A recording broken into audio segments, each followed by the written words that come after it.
Cuando nosotros estamos en Israel, yo no lo sentí, pero en algunas partes de Israel, sobre todo en la costa, sobre todo en la ciudad de Tel Aviv, dice que sintieron parte de este movimiento, porque allí en Israel hay dos placas tectónicas, la africana y la asiática, y una sube y la otra baja, y cuando golpean, los terremotos son terroríficos.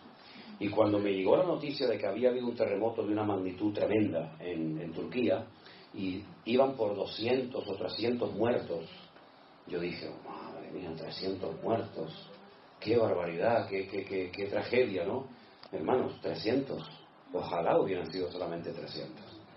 Yo creo que la última cifra hablaba más de 100.000 muertos, y de miles y miles de personas desaparecidas. Creo que iban por 80.000 edificios que se derrumbaron, y nunca se sabrá exactamente cuántas personas quedaron sepultadas, aunque se cuentan historias tremendas de gente que logró sobrevivir sin agua y sin comida por 7 días, 8 días y más, ¿no? Realmente es algo tremendo, ¿no? Pero bueno, queridos hermanos, este es el mundo en el cual vivimos. La vida no es fácil, y para los cristianos muchísimo menos, sobre todo para los creyentes que quieren vivir como Dios manda. Ahora, si quieres ser un cristiano del montón, si quieres ser un cristiano de estos light, como yo llamo, sin compromiso, que hagas lo que te dé la gana, y bueno, entonces a ti no te va a pasar nada, entre comillas. Ya bastante de gracia tienes con ser así. Pero si quieres ser un cristiano como Dios manda, de alguna manera sentirás presión en tu puesto de trabajo. Tus amigos, quién sabe, hasta en tu propia iglesia. Nunca ha sido fácil para un cristiano que quiere ir en serio y poner su vida en orden, desde los pies a la cabeza. Nunca ha sido fácil la vida, pero contamos con el favor y con la bendición y el aval de nuestro Dios. Amén, hermanos. Y yo quisiera leerles en esta tarde parte de un capítulo que a mí siempre, de toda la vida, cada vez que lo he leído, para mí ha sido de una bendición tremenda, porque hay pocos capítulos en la Biblia, digamos, monográficos, es decir, que hablen de un solo tema. Hay capítulos que tocan diferentes temas, ¿no? Y van saltando de un tema a otro. Y ya digo, hay muy pocos, hay algunos, pero muy pocos capítulos en la Biblia que toquen desde el primer versículo prácticamente hasta el último un solo tema, ¿verdad? Y lo vayan desarrollando progresivamente, como por ejemplo el caso de 1 Corintios 13, que es un capítulo que habla fundamentalmente del amor, y en cada versículo te va dando una información, un dato interesante acerca del tema del amor, ¿verdad? Sus características, sus aplicaciones, etc. Tenemos, por ejemplo, el capítulo 12 de la carta de Pablo a los Romanos. Es un capítulo que habla acerca de los dones del Espíritu Santo y que lo mezcla con los deberes de los cristianos, de los hijos de Dios. El capítulo 8 de la carta de Pablo a los Romanos, viviendo en el Espíritu, ¿verdad? ¿Qué significa eso de vivir en el Espíritu? ¿En qué consiste? Y Pablo revela cosas extraordinarias, como por ejemplo hoy dice que el Espíritu que entró en el cuerpo muerto de Cristo al tercer día y lo resucitó de la tumba, es el mismo Espíritu que ahora mora en el corazón de los hijos y de las hijas de Dios. Esto es tremendo. Esto es tremendo. Jesús estuvo literalmente muerto. No es que se desmayó, como algunos dijeron. No es que robaron el cuerpo, como dijeron también algunos en su época. Jesús literalmente murió. Si hubiera ido un médico y hubiera estado en aquel lugar, hubiera dicho, este hombre está muerto. No hay latido, no hay riego sanguíneo, no hay nada, está muerto. Pero dice la Biblia que al tercer día el Espíritu de Dios, ese Espíritu que él dijo, Padre, en tus manos encomiendo mi Espíritu, ¿verdad? Entró en él nuevamente con tal poder y con tal autoridad que lo levantó de la tumba al tercer día victoriosamente para no morir nunca más. Y ese mismo Espíritu es el que el Señor le dice a sus discípulos, no os dejaré huérfanos, rogaré al Padre para que os envíe al Consolador, al Espíritu Santo, para que esté con vosotros para siempre. ¿Cuántos dicen amén? Amén. Él tomará de lo mío y os lo hará saber. Él os recordará todo lo que yo os he enseñado. Él os guiará a la verdad. Y estará con vosotros siempre, cada día, ¿verdad? Y me glorificará a mí. Y cuando Él venga, dice el Señor, convencerá al mundo de justicia, de pecado y de juicio. Es el mismo Espíritu. Y todo eso lo relata Pablo en el capítulo 8 de la carta a los Romanos. Pero hay otro capítulo que es el que yo quiero leer en esta noche, que es el capítulo de la fe. ¿Cuál es ese capítulo? Ese es. Hebreos capítulo 11. Tenía un amigo mío que se convirtió, que el pobrecito no sabía leer muy bien, y un día llega y dice: hermano, vamos a leer la carta a los Hebreos. Digo, vamos a ver. No son los Hebreos, son los Hebreos, que es otra cosa, hombre.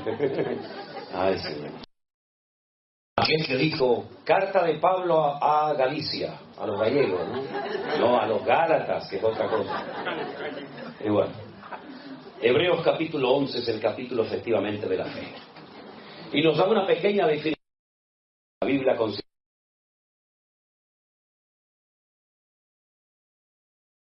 la certeza de lo que se espera, la convicción de lo que no se ve. ¿Qué te parece? Pero consigue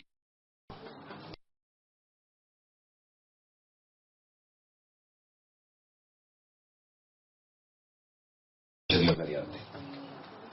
Ahora, si observas, por ejemplo, el tema de la fe, a mí me llama la atención que se presenta desde diferentes puntos de vista, desde diferentes ángulos. ¿A dónde iba? Versículo 9. Por la fe habitó como extranjero en la tierra prometida, como en la tierra ajena, morando en tiendas con Isaac y Jacob, coherederos de la misma promesa. Es decir, pasó de una vida de confort, de una vida de estabilidad, con su trabajo, con su familia, etcétera, etcétera, a una vida de nómada. No sé a dónde voy y dejo mi casa, dejo mis patrimonios, dejo todo para vivir en tiendas de campaña, cosa que nunca había hecho. ¿Cuánto tiempo? No lo sabía. ¿A dónde vas? Tampoco lo sabía. Y todo eso lo hizo por fe en el llamado que había recibido de parte de Dios. Porque Dios le había hecho una promesa. Y la promesa consistía en que sería dueño, él y su descendencia, de todo un país. La tierra de Canaán, la tierra de Israel. Y dice aquí, porque además de todo eso, esperaba la ciudad que tiene fundamentos, cuyo arquitecto y constructor es Dios. Ahora díganme ustedes, ¿qué ciudad ha construido y edificado y diseñado Dios? ¿Dónde está esa ciudad que ha construido Dios? Que la ha diseñado hasta el más mínimo detalle. ¿Dónde está esa ciudad? Porque de esa ciudad no se habla nunca en el Antiguo Testamento. No se habla ni en la ley de Moisés, no se habla ni en los salmos, no se habla en ninguna parte, pero dice aquí el autor de este capítulo que Abraham salió, número 1, sin saber a dónde iba, agarrado firmemente a una promesa de heredar algún día una tierra. Vete tú a saber dónde estaba esa tierra. Y además, en el fondo, lo que Abraham realmente buscaba era la ciudad cuyo arquitecto y fundador es Dios. ¿Cómo podía saber él que existía esa ciudad? ¿Y dónde estaba esa ciudad?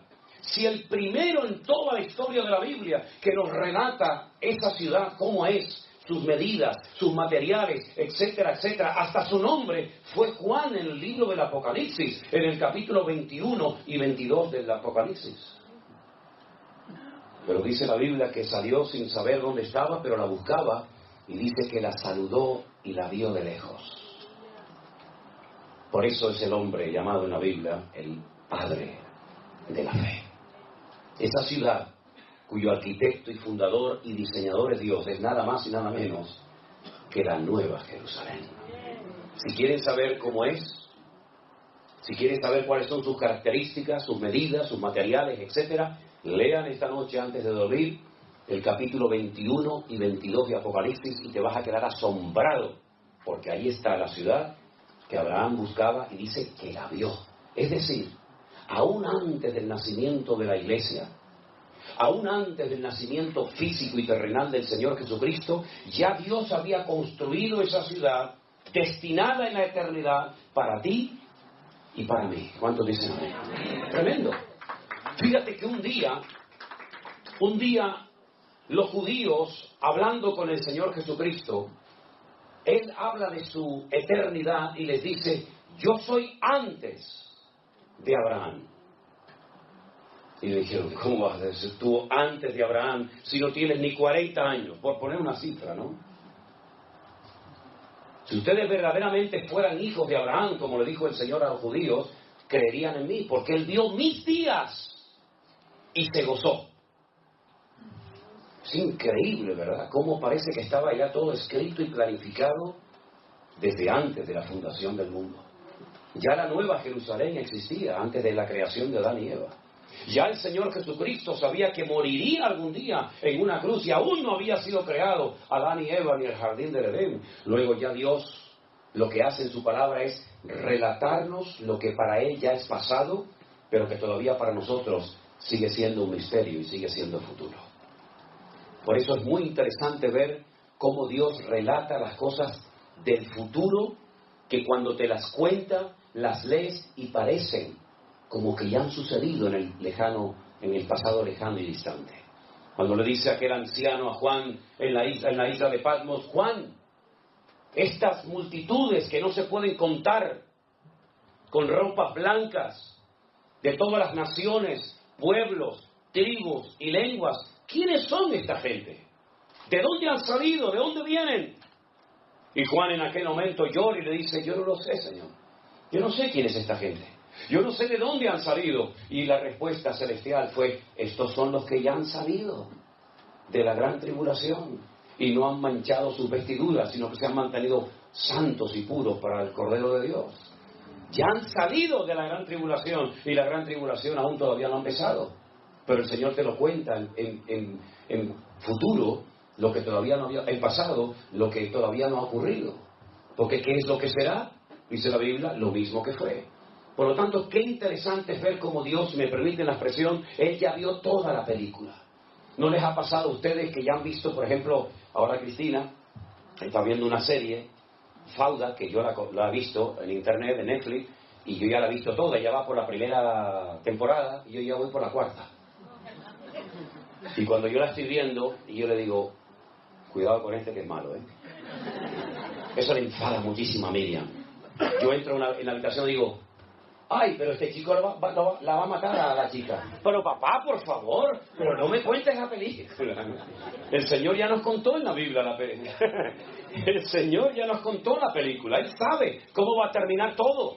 Por eso no tenemos que tener miedo. Mira, el mejor antídoto para la depresión, el mejor antídoto para la tristeza, ¿sabes cuál es? El libro del Apocalipsis. Ay, pero a mí me da miedo. No, a mí todo lo contrario, a mí me anima un montón el Apocalipsis, porque veo al diablo derrotado, porque veo el cielo y la tierra nueva, porque veo la venida del Señor, porque veo el milenio, porque veo el reino milenial del Señor, porque todo termina bien para la honra y la gloria del Señor. Dios nunca pierde, siempre gana todas las batallas. Aleluya. Y eso es la fe, ver las cosas que no son como si ya fuesen. Así que todo eso pasó en la vida de este hombre por la fe, dice la palabra de Dios. Pero dice algo más en el verso, por ejemplo, 4. Por la fe, Abel, ¿saben quién era Abel, verdad? Uno de los hijos de Adán y Eva. Abel ofreció a Dios más excelente sacrificio que Caín, por lo cual alcanzó testimonio de que era justo, dando Dios testimonio de sus ofrendas, y muerto, aún habla por ella. Hay gente que ha muerto, pero sus obras hablan como si estuvieran vivos todavía entre nosotros, ¿verdad? Dios había establecido un nuevo sistema, una nueva forma de acercarse a Dios, porque ya habían pecado, ya habían caído, ya habían sido expulsados del jardín del Edén, pero Dios quería seguir teniendo comunión con el hombre, pero ya no va a ser igual. Ya se acabó eso de línea directa con Dios, ahora son sacrificios de animales. Y alguien me preguntó una vez, ¿y por qué sacrificios de animales? ¿Qué tienen que ver los animales con el pecado del hombre? Bueno, Dios estableció muchas leyes en la naturaleza y muchas leyes en el reino espiritual, y una de ellas dice que sin derramamiento de sangre no hay remisión de pecados. En la sangre está la vida. Es decir, que lo que tenía que suceder es que el hombre tenía que morir derramando su sangre. Pero si moría, ¿cómo iba después a poder vivir y experimentar el gozo de la salvación? Es imposible. Por lo tanto, el animal sustituía al pecador. Y le recordaba que se comportó como un animal el día que desobedeció y se desconectó de Dios, porque eso es lo que hace el hombre. El ser racional se convierte en irracional cuando peca, cuando miente, cuando roba, cuando mata, etcétera, etcétera. ¿Por qué? Porque se comporta peor que una bestia. Y el pecador, cuando quería acercarse a Dios, tenía que traer un animal, como tú te has comportado como un animal, en vez de como un ser, pues, racional, como yo te creé en un principio.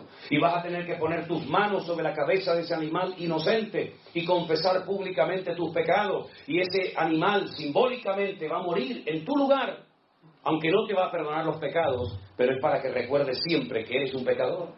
Y eso pasó durante siglos y siglos y siglos. Nadie podía acercarse a Dios como nosotros hoy en día, que oramos, pedimos perdón y ya está. No, durante siglos la gente tenía que ir al templo de Jerusalén a presentar sus correspondientes sacrificios. Pero claro, no había un sacrificio que te limpiaba completamente de tus pecados, sino que continuamente tenías que ir, y otro día, como cuando éramos católicos. No ibas al cura y te confesabas y ya te perdonaban los pecados para toda la vida. ¿Verdad que no? Yo me acuerdo que un día un cura me dio una bofetada, me dio un sopapo un cura una vez, porque como nos obligaban a confesarnos, cuando yo estaba en el colegio de curas y era monaguillo, pues me llevaba a confesar antes de poder comulgar. Antes era así.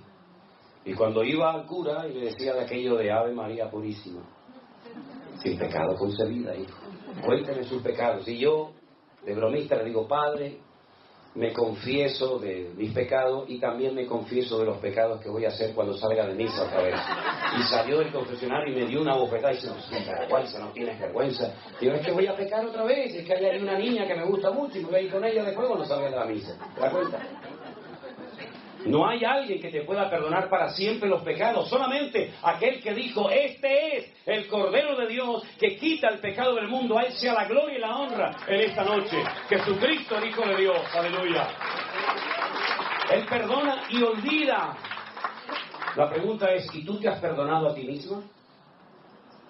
Porque hay gente que Dios ya les perdonó, pero ellos siguen con la matraquilla de que soy pecador y no sé qué. Pero mira, si Dios ya no sabe lo que le estás diciendo, Dios perdona y olvida para siempre.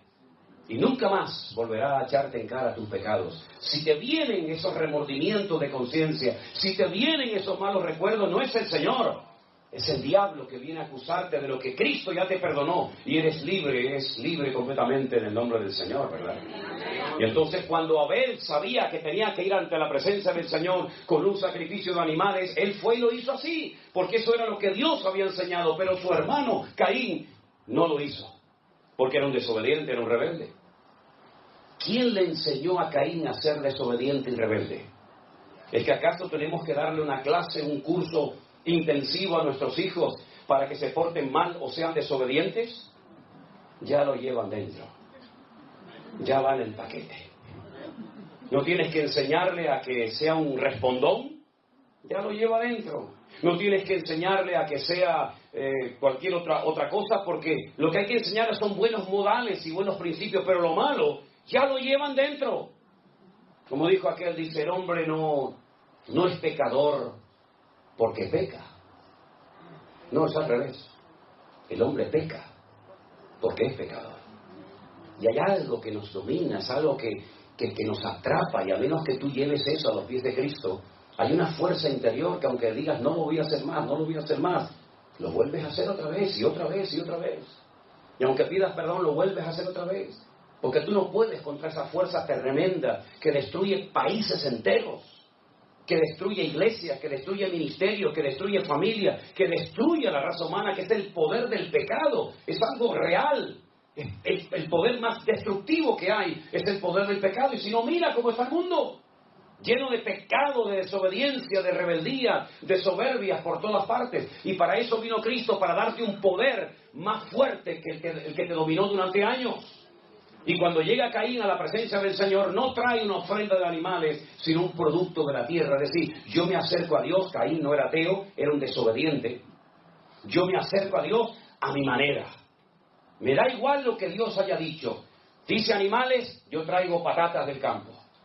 Dios dice patatas del campo, yo traigo animales. Es el espíritu de la contradicción. Y es la actitud del ser humano. Aquí tienes un reflejo, una fotografía de cómo es el ser humano, obediente a Dios o rebelde a Dios. Lo ves en Caín y Abel, lo ves en Jacob y Esaú, lo ves en el ladrón arrepentido a la derecha y lo ves en el ladrón rebelde y soberbio a la izquierda. Lo vemos continuamente por todas partes. Y entonces el Señor le habla a Caín y le dice: Caín, no estás haciendo bien las cosas. Fíjate que Abel no le dice nada. Dios no le habló a Abel. ¿Para qué le va a hablar si está haciendo las cosas bien? Sin embargo, le habló Caín y le dijo: tu semblante ha decaído, ya no eres la misma persona. Miras con malos ojos a tu hermano, pero si hicieras las cosas bien, yo no te bendeciría. Y en vez de arrepentirse, en vez de humillarse y decir: perdóname, Señor, lo siento, voy a corregir el rumbo, como dice la Biblia, si oyereis hoy su voz, no endurezcas tu corazón. Pues entonces lo que hace es que engaña a su hermano y le dice: Abel, vamos a dar un paseo por el campo. Y el otro dice: vamos. Se fía de su hermano, es noble de corazón, ni siquiera se imagina lo que le va a hacer su propio hermano. Y dice la Biblia que su hermano Caín se levanta contra él y lo mata. El primer asesinato de la historia de la humanidad. Y Dios le vuelve a hablar a Caín y le dice: Caín, ¿dónde está tu hermano Abel? Lo confronta, ¿no? Y Caín le dice: ¿soy yo acaso guarda de mi hermano? Como diciendo: yo qué sé dónde está mi hermano. Y le dice el Señor algo tremendo, y le dice: la voz de la sangre de tu hermano Abel ha llegado hasta mi presencia. Aunque lo quieras ocultar, esa sangre inocente que ha sido derramada por tu mano ha llegado a mi presencia clamando por justicia. Y Dios maldice a Caín, y sabemos lo que pasó con Caín. Fue un ser errante, ¿verdad? Sin arraigo en ninguna parte del mundo, con una insatisfacción como le pasa a la gente hoy en día, que nada les llena. Se emborrachan, se drogan, van a fiestas, van a casinos, viajan, se casan, se divorcian, se juntan con una, se juntan con otra, se meten en una secta, salen de una secta, se meten en otra, tienen dinero, pierden el dinero, vuelven a ganar dinero, y hay una constante insatisfacción en su vida y nada les llena. Es como un hueco que nunca se termina de llenar, porque cuando una persona es desobediente y arrogante y le da las espaldas a Dios, nunca te sentirás feliz ni en paz en esta vida. Es el espíritu de Caín, el espíritu errático, el espíritu que cuando está aquí quiere estar allá, cuando está allá quiere estar aquí, cuando hace frío dice: ay, a ver si viene el calor y quiere estar el frío, cuando está navegando en alta mar quiere llegar a tierra, cuando está a tierra quiere volver a alta mar, cuando es de día anhela la noche, cuando es de noche anhela de día. Es una constante insatisfacción, y esa es la característica típica del que está fuera de la voluntad de Dios. Sin embargo, el que está en la voluntad de Dios le da igual si hace frío o calor, le da igual si le aplauden o le critican, le da igual si tienes que predicar a unas sillas vacías o a un auditorio de miles de personas. ¿Sabes por qué? Porque ya el vacío lo llenó el Señor Jesucristo, nuestro amado y bendito Señor. Aleluya. Es así, hermano, es así. ¿Y por qué Abel fue obediente? Porque dice que lo hizo por fe, porque la fe nos ayuda a ser obedientes y la rebeldía nos ayuda a ser gente desobediente. Tú tienes que elegir en esta noche qué tipo de vida, qué modelo de vida tú vas a vivir. Y otra cosa, para los que son padres y madres, lo que tú elijas, el camino de la obediencia, el camino del sometimiento al Señor, o el camino de la desobediencia y dándole las espaldas a Dios, quieras o no quieras, te pongas como te pongas, se lo vas a transmitir a tus hijos. Así que ándate con ojo. Porque no solamente los seres humanos tenemos la capacidad de transmitir nuestra genética a nuestros hijos, sino también hay una influencia espiritual sobre nuestros hijos que se transmite aunque no creas en ello. Por eso es muy importante que tú no solamente analices tus palabras, sino tu actitud. Porque puedes decir todo lo que tú quieras y puedes gritar y puedes hacerte el macho y puedes hacerte lo que tú quieras. Pero si tu vida por dentro no es igual que lo que parece ser por fuera, tú vas a transmitir tu rebeldía, tu amor al Señor, tu pasión por la obra del Señor o tu rechazo al Señor y a su palabra. Lo vas a transmitir, quieras o no quieras. ¿O es que no hemos leído en la Biblia que dice, tal la madre, tal la hija? Vemos un niño pequeño y decimos, ¿cómo se parece a su padre? Es igualito, igual de terco, de cabezón que el padre, o que la madre. Y el niño tiene meses, pero ya comienza a brotar ese germen que llevamos por dentro. ¿Se acuerdan cuando el Señor Jesucristo le dijo a sus discípulos aquella frase preciosa? En el mundo tendréis aflicción, pero confiad, yo he vencido al mundo. Mi paz, dice el Señor a sus discípulos, mi paz os dejo. No como el mundo la da. Es decir, la paz que tenía Cristo, el príncipe de la paz, no se la llevó al cielo con él, sino que se la dio a Pedro, se la dio a Juan, se la dio a Santiago, y todos tenían la misma paz que tenía el Señor Jesús. Pasa el tiempo, ya tienen en su corazón la paz de Cristo, y ahora el Señor reúne a sus discípulos y les dice, quiero mandarles de 2 en 2 a todos los lugares, aldeas, pueblos y ciudades donde yo voy a ir a llevar la palabra. Cuando lleguen a una casa, si no os reciben, si no os dan hospitalidad como era en la época, lo que se tenía que hacer, vuestra paz volverá a vosotros.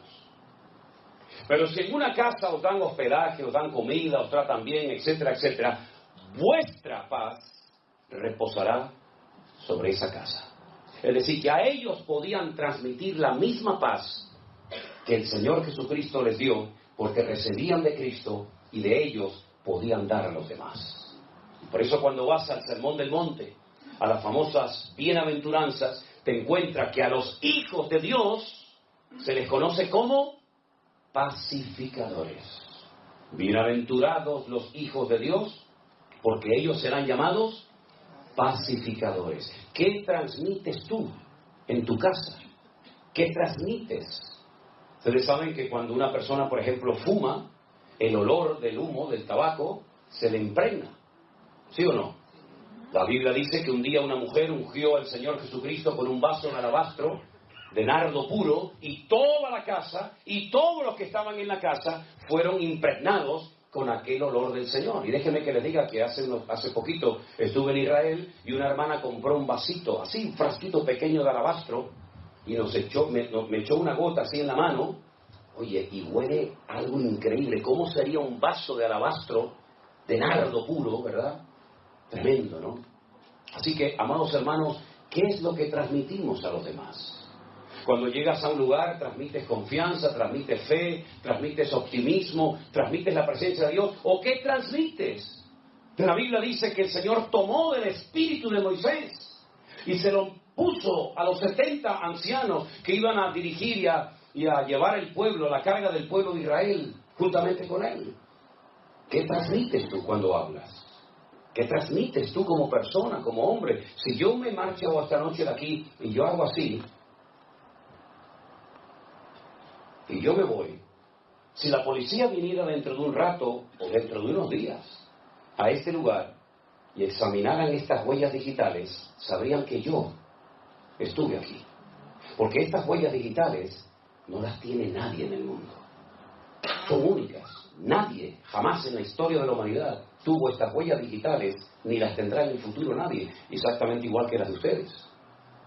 Vamos dejando nuestra marca por todas partes. Nuestra marca física y nuestra marca espiritual. Por eso cuando Pedro dijo, yo no le conozco, yo no sé quién es ese hombre, yo no quiero saber nada, yo no soy uno de sus discípulos, uno de los argumentos que esgrimió aquella jovencita fue el siguiente: tú hablas como él. Aunque lo quieras negar, aunque lo quieras ocultar, tú también eres uno de sus discípulos porque hablas igual que él. ¿Cuántos dicen amén? Amén. Por eso, qué importante, amados hermanos, es que nosotros le pidamos al Señor poder transmitir la presencia y la gloria del Señor a todas partes donde vayamos. A veces lo conseguimos, a veces no, pero ten presente que a donde quiera que vayas, tú vas a transmitir lo que llevas por dentro, lo bueno y lo malo. Hay un refrán que seguramente ustedes lo conocen que dice: el que a buen árbol que arrima, buena sombra le cobija. ¿Lo conocen, verdad? Yo se lo voy a decir bíblicamente porque soy más espiritual. Dice Proverbios, el que anda con sabios, sabio será. Es decir, que si quieres recibir bendición de Dios, júntate con gente que te transmita cosas de Dios y no con gente que te robe lo poquito que tiene de Dios en tu vida. Eso es lo que dice la palabra. El capítulo es una maravilla. El capítulo habla de hombres y también, por supuesto, de mujeres. Dice la Biblia que Sara, la esposa de Abraham, era una mujer estéril y ya muy mayor, ya avanzada en edad, y no podía tener hijos. Pero dice la Biblia en el verso 11, por la fe, otra vez, por la fe, siempre todo es por la fe, Sara, siendo estéril, recibió fuerzas para concebir y dar a luz aún fuera del tiempo de la edad. ¿Por qué? Porque creyó que era fiel quien se lo había prometido. Humanamente hablando, era imposible que esa mujer quedara embarazada. Era muy mayor, era estéril, y nunca antes de ella hay un registro histórico de una mujer que fuera sanada de esterilidad. Ella no podía mirar atrás y decir, es que ya el Señor sanó a esta y sanó a aquella. No, no había nada. No había ningún punto de referencia. Ella iba a ser la primera mujer en la historia de la humanidad sanada de esterilidad. Y dice que como le creyó a Dios, recibió fuerzas y quedó embarazada. Hubo un momento en su vida, después de 30 años de esperar el hijo de la promesa y no venir, que le propuso a su marido Abraham, un hombre muy obediente, que tuviera relaciones con su criada Agar. Y fue la ruina de Abraham y del mundo entero. Porque cuántos problemas, cuántas guerras, cuántas muertes se podían haber evitado si Abraham hubiera esperado y no hubiera mantenido relaciones con aquella muchacha de origen egipcio. Fue tan terrible la convivencia, fue tan terrible el ambiente en el hogar, que dice la palabra de Dios que el Señor le dijo a Abraham, échala a ella y echa al hijo de ella, porque no puede heredar el hijo de la esclava con el hijo de la libre. Y estoy hablando de Agar y de Ismael, el padre de todas las naciones árabes. Que cuando la Biblia habla de él, porque Abraham lógicamente lo amaba porque era su hijo, de momento era el único que tenía, la palabra en hebreo, el término que emplea será un Pere Adán, no un Adán Pere, sino un Pere Adán. Pere significa en hebreo salvaje, indomable, y Adán significa hombre. Y no es que invierte el orden por equivocación del error, del copista, no, es que lo hizo a propósito. Lo que va a predominar en él, más que su parte humana, va a ser su parte animal. Es un salvaje. Él siempre estará en contra de todo el mundo. Y todo el mundo estará siempre en contra de él. Y por su espada, vivirá. Así es que esto es imposible, esta convivencia entre unos y otros. Cógelo y échalo de casa, y yo me encargaré de él. Y es entonces cuando ella es expulsada del hogar de Abraham, cuando el Señor se le presenta en un pozo, y es la primera vez que el Señor le habla a través de un ángel a una persona en la humanidad, Agar, y le promete que va a ser príncipe de 10 naciones y le promete prosperidad, como hasta el día de hoy la vemos. Naciones que cuando vas, tú dices, pero esta gente ¿qué tiene? Si no tienen ni un árbol, no tienen nada más que arena, y nada más que arena. Sí, pero escarba un poquito debajo de la arena y vas a ver la bendición de Abraham. Vas a ver cómo son capaces de vivir en lugares donde hay 60, 70 grados de temperatura en Celsius, pero son capaces de poner al mundo de rodillas, porque lo que tienen debajo no lo tiene ninguna nación de la tierra. Y curiosamente heredaron una característica de su padre Abraham, como es la hospitalidad. No hay pueblo más hospitalario que las naciones árabes. ¿Qué te parece? Pero dice la palabra de Dios que cuando esta mujer es expulsada del hogar y el Señor le cuida y le protege milagrosamente, es entonces cuando Sara recapacita y se da cuenta que cuando Dios te da una promesa, tienes que aprender a esperar en la promesa de Dios, aunque pase mucho tiempo. Porque Dios, cuando te promete algo, a veces te da una indicación de cuándo vas a ver el cumplimiento de dicha promesa que recibiste. Pero en la inmensa mayoría de los casos, incluso en la Biblia, cuando Dios le da una promesa a alguien, no le dice cómo se va a cumplir o cuándo, sino que da la promesa, lanza la promesa, y entonces entra en juego la fe. Porque por la fe te sostienes en esa promesa y te das cuenta de que es mejor no hacer nada que intentar ayudar a Dios y estropear el plan y el propósito de Dios para tu vida. Y fue lo que le pasó a Abraham. 30 años, no venía el hijo de la promesa, mantiene relaciones con Agar, queda embarazada y el Señor dice, ese no es el hijo que yo te había prometido. Eso es lo que tú has hecho en la carne. Y a veces en la carne has hecho algo que te ha salido aparentemente bien, pero a la larga te pasa la factura. Una noche de placer te puede arruinar un matrimonio de 40 años. Una noche loca te puede arruinar todo una vida. Y eso fue lo que le pasó a Abraham. Se dio cuenta de que Dios no necesita ayuda para cumplir con sus promesas. Hay casi 8,000 y pico de promesas en la Biblia. Y aquí lo que juega es el factor de la fe. Yo creo que lo que Dios me ha prometido se va a cumplir. Tal vez no será hoy, no será mañana, pero lo que Dios me ha prometido se va a cumplir. Porque todas las promesas del Señor en tu palabra son sí y amén en Cristo Jesús, Señor nuestro. Por lo tanto, ¿qué hago? ¿Cuál es la actitud correcta? ¿Cuál es la actitud de un cristiano maduro? Encomienda al Señor tu camino, confía en Él y Él hará cuando lo crea conveniente. Y al final vino el hijo de la promesa, vino Isaac. Ahora, fíjense qué curioso. Yo podría, créanme, de este capítulo podría estar hablando semanas y horas enteras, porque es un capítulo increíble, cada versículo es un sermón. Pero fíjense que Abraham, en un momento de necesidad, desciende a Egipto. Fíjate la expresión. Cuando se va a Jerusalén se dice subir a Jerusalén. Y cuando se va a Egipto se dice descender a Jerusalén. En lo natural y también, como no, en lo espiritual. Abraham descendió a Egipto porque allí era donde había alimentos, donde había recursos, donde había agua, donde había un futuro más esperanzador que en Canaán. Y allí el Señor le habló, lo trató, y todos conocemos la historia. Y al final él tiene que huir, tiene que marcharse de Egipto. Cuando su hijo Isaac es grande y vuelve a tener parecidos problemas a los que su padre tuvo, falta de agua, falta de recursos, falta de alimentos, etc. ¿Qué es lo primero que piensa el hijo?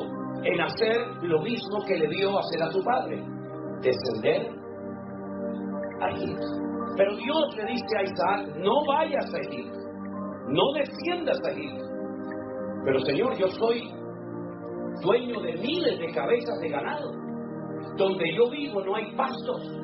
Donde yo vivo no hay agua, no hay recursos, no hay nada.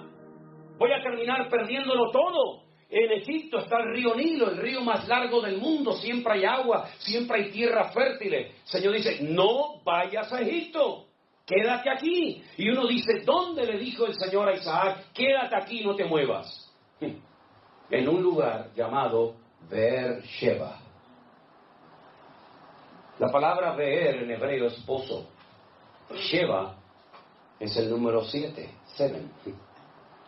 Beer-sheba, la ciudad de los 7 pozos.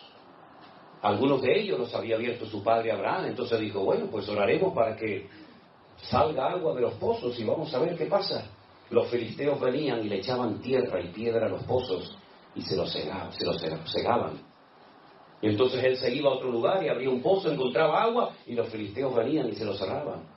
Y entonces seguía hasta que dice que llegó a un lugar llamado Rehobot, que son lugares amplios. Y entonces dice que ese año, en pleno desierto, con muy poca agua, sin recursos humanamente hablando, dice que sembró y cosechó a 100 por 1. Y uno dice, Dios mío, no es el lugar, es la actitud de mi corazón lo que marca la diferencia. No es América, no es Europa, no es África, no es aquí ni allá. Es mi fe en Dios lo que marca la diferencia. Porque puedes estar en un lugar de prosperidad y de bendición y de trabajo, pero está la bendición de Dios sobre tu corazón. Porque el lugar es lo menos importante, hermano, créame. El lugar es lo de menos. Lo importante es tu corazón y tu fe en el Señor. El rey Salomón, el sabio Salomón, llegó a escribir un día un proverbio y dijo: es mejor un bocado seco y en paz, pero con la bendición de Dios, que casa llena de provisión, donde no está la bendición del Señor. Sé lo que es dormir muchos días, muchas veces en gasolinera dentro de mi coche, porque no tenía ni para pagar una habitación de un hotel o de un hostal. Sé lo que es viajar en barco y llevarme un trocito de pan, mientras los demás iban al comedor a comer. Yo no podía ir, porque no tenía dinero para comprar la comida en el barco. Sé lo que es sentarme a la mesa, sin comida, con los platos vacíos, y orar: Señor, gracias por estos alimentos que tú me has provisto para hoy. Y hemos aprendido algo en todos estos años, y es que cuando uno pone su confianza en el Señor, no importa la cantidad, lo que importa es que te agarres al Señor y seas capaz de creerle a Dios. Y ese día, cuando en un pueblecito de España llamado Medina de Pomar, provincia de Burgos, nos sentamos Elena y yo, porque en aquellos tiempos nuestras hijas no habían nacido, oramos con los platos vacíos y le dimos gracias al Señor por los alimentos. Al ratito, mientras conversábamos, alguien tocó a la puerta de nuestra casa y nos trajo un dinero, sin saber ella nada, porque venía de otro lugar, con una cantidad de dinero que nos sirvió para comprar comida ese día. Y como dijo el apóstol Pablo, y yo, para la gloria de Dios también lo puedo decir: sé vivir humildemente y sé tener abundancia. En todo y por todo he sido enseñado y entrenado por el Señor, tanto para tener abundancia como para padecer necesidad, porque todo lo puedo en Cristo que me fortalece. Y eso es lo que el Señor quiere enseñarnos a nosotros en el siglo XXI. Hay tiempos de abundancia, cuidado, porque echa más a perder la abundancia que la escasez. Es mucho más fácil recurrir a Dios en momentos de escasez que acordarte de Dios en momentos de prosperidad. Es más peligrosa la abundancia que la escasez, porque Salomón también dijo: si me das mucho, si me sobra mucho, puede ser que me termine olvidando de ti. Pero si me das poco, puede ser que termine robando y pecando contra ti. Por lo tanto, Señor, manténme de lo necesario para que no peque contra ti, ni en la abundancia ni en la escasez. Eso es una lección que no se ve en un libro, sino viviéndolo cada día en tu vida. Aleluya. Claro, a todos, también a los cristianos, nos gusta tener nuestras necesidades básicas cubiertas. Y poder invitar a tu esposa una noche a comer, y poder comprarte una camisa si te gusta. Claro, no hay nada malo en eso. Pero no te olvides que el Señor es mi pastor y nada nos faltará. Y lo importante es tenerlo a Él. Y lo importante es que cuando Dios te prospere, que espero que te prospere a por 1000, y cuando el Señor te dé abundancia, que seas un buen administrador y no tengas mentalidad de dueño, sino que seas un administrador fiel de los recursos que el Señor, por su misericordia, ha puesto en tus manos. ¿Cuántos dicen amén? Yo quiero terminar en esta noche leyendo los últimos versículos de este precioso capítulo, que podríamos estar horas y horas hablando de él. Hay una mujer mencionada en el versículo 31 que no era judía, era cananea. Su nombre es Rahab. El verso 31 dice: por la fe, otra vez, por la fe, Rahab la ramera no pereció juntamente con los desobedientes, habiendo recibido a los espías en paz. Esta mujer es muy interesante, su historia, porque la Biblia nos habla de que era una mujer que había ejercido durante tiempo la prostitución en la ciudad de Jericó, donde ella vivía. Ella era una cananea, pero un día recibe en su casa la visita de 2 hombres extranjeros, 2 israelitas, que van a su casa, el mejor lugar para pasar desapercibidos, y ella reconoce que son hebreos y les dice algo tremendo. A veces lo leemos y no somos conscientes de la profundidad de aquella conversación durante la noche de Rahab con estos 2 hombres. Les dice: hemos oído lo que vuestro Dios ha hecho por vosotros cuando os sacó de Egipto. Lo hemos oído. Sabemos que Dios os abrió las aguas del Mar Rojo para que pasarais por tierra seca. Y sabemos que Dios os va a entregar esta tierra. Ese es el motivo por el cual está cerrada, bien cerrada Jericó. Fíjate cómo hacía 40 años que los estaban esperando. Estaban con más temor los habitantes de Jericó que el pueblo de Israel, quejándose y lamentándose contra el Señor. Es decir, hace 40 años podían haber entrado a Canaán, pero por desobediencia y por rebeldía perdisteis la oportunidad histórica de vuestra vida y moristeis en el desierto, cuando hace 40 años esta gente estaba temblando de miedo porque sabían que nuestro Dios es el Dios vivo y verdadero. Qué lástima, ¿verdad? Qué lástima cuando el inconverso te tiene que recordar que eres cristiano. Qué lástima cuando el inconverso te da lecciones de buen padre en vez de tú dárselas a él, ¿verdad? Yo solamente os pido, decía Rahab, que tengáis misericordia de mi vida y de mi familia. Y estos hombres hicieron un pacto con ella. Y le dijeron, si tú no nos delatas, si tú no le vas con el cuento, con el chisme al rey, diciéndole a él que hemos estado en tu casa, te salvaremos la vida. Pero tienes que estar dentro de tu casa cuando entremos a conquistar la tierra de Jericó, la ciudad de Jericó. Y tienes que amarrar este cordón rojo, ¿verdad?, en la ventana de tu casa, para que al entrar en la ciudad, los soldados, cuando vean esa tela colgando en tu ventana, sepan que ahí no tienen que entrar a matar a nadie. Si cumples con estas dos condiciones, te salvaremos tu vida a ti y a toda tu familia. Ahora tú imagínate Rahab yendo casa por casa, convenciendo a su padre, a su madre, a sus primos, a sus cuñados, a sus sobrinos, dándoles testimonio, ¿verdad? Vengan a mi casa, pero ¿cómo vamos a ir a tu? Vengas a mi casa que hay salvación. La verdad que la fe de Rahab fue tremenda, ¿eh? Y dice la Biblia algo interesantísimo sobre su casa. No sé si se acuerdan.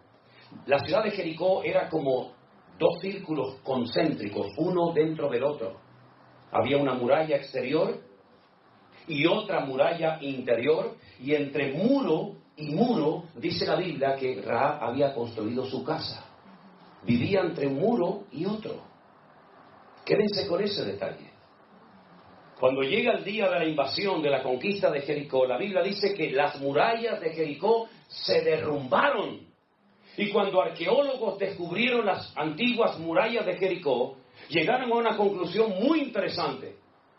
Se dieron cuenta por la posición de las piedras que las murallas no habían caído de una forma normal. No habían caído de adentro hacia afuera, o de afuera hacia adentro se habían derrumbado los muros, sino que cayeron exactamente igual que aquella imagen que tenemos en nuestra mente del día de las Torres Gemelas, cuando se desmoronaron sobre sí mismas, porque fue una obra de Dios. De arriba abajo se desmoronaron aquellas piedras, pero la casa de Rahab, que estaba entre el muro de afuera y el muro de adentro, no se cayó. Se cayó todo a su alrededor, pero su casa permaneció. Y ahí se cumple la promesa que dice, caerán a tu lado 1000 y 10,000 a tu diestra, mas a ti no llegará, por cuanto has puesto tu confianza en el Señor. Fuertes aplausos a nuestro Dios. Eso es lo que hace Dios, te protege, te cuida, de noche y de día. Y verás por todas partes tragedia, pero verás como Dios te cuida y te bendice, y tú dices, Dios mío, qué tremendo como tú eres. Y resulta que esta mujer cananea, que repito, no era del pueblo de Israel, estaba bajo aquella maldición que había lanzado Can, ¿se acuerdan? Noé, cuando dijo, maldito sea Canaán, ¿se acuerdan?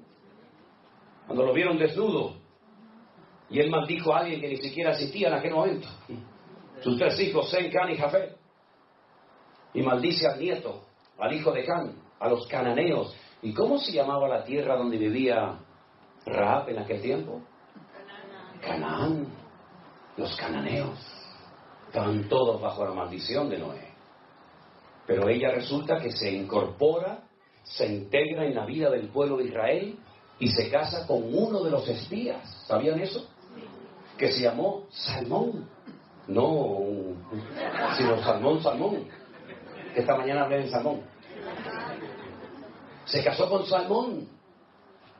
Y entonces, cuando uno se convierte de verdad al Señor, Las maldiciones forman parte de la historia.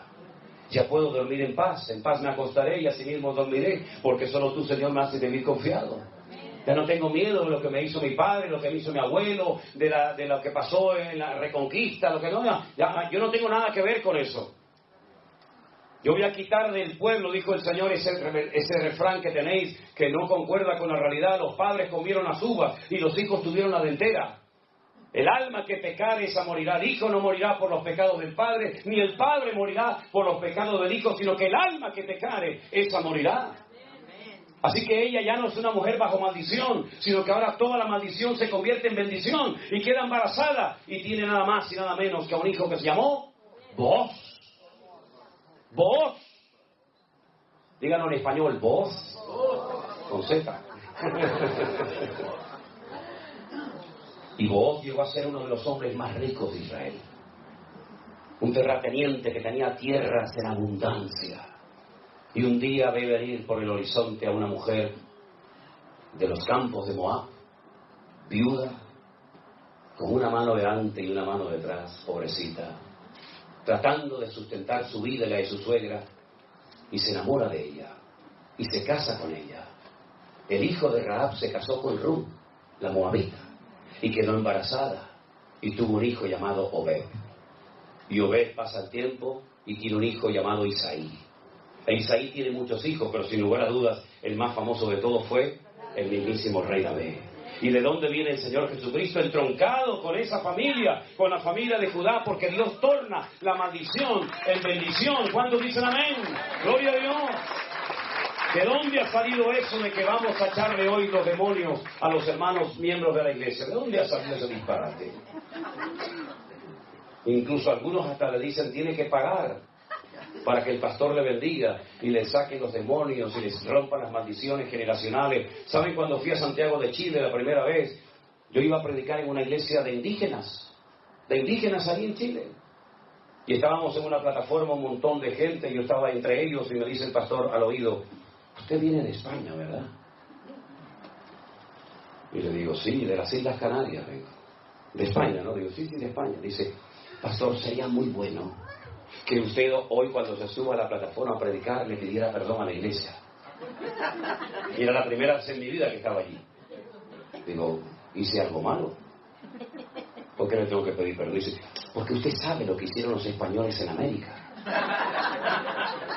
Se llevaron el oro, le daban espejos, y los indígenas le daban los collares, y claro, los españoles fueron muy malos. Y le digo, ¿qué tiene que ver el espejito conmigo, hermano? O sea, a mí también el gobierno me saca el oro, ¿qué quiere que me diga? No, pero sería bueno, pastor. Entonces me subo a la plataforma y bueno, por quedar bien con este caballero, le digo, bueno, hermanos, es la primera vez en mi vida que estoy en esta iglesia, fue la última, ya nunca más fui. Quiero pedirles perdón por lo que hicieron mis antepasados españoles en América. Uy, se entró un llanto a la iglesia, empezó todo el mundo a llorar. Y yo digo, uy, pero ¿qué pasó ahora? Y lloraban los indígenas y el cacique lloraba por allí y el otro. Y entonces se sube el más viejo de todos, el más mayor, se sube a la plataforma, me da un abrazo y me dice, pastor, hoy se ha roto un odio en mi corazón contra ustedes.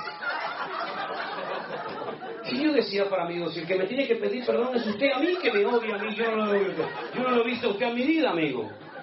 Y tenía esa espina clavada en su corazón, ¿verdad? Hermano, dice la Biblia, de modo que si alguno está en Cristo, nueva criatura es. Las cosas viejas pasaron, y aquí todo se ha hecho nuevo, aleluya. Y conoceréis la verdad, y la verdad os hará libres.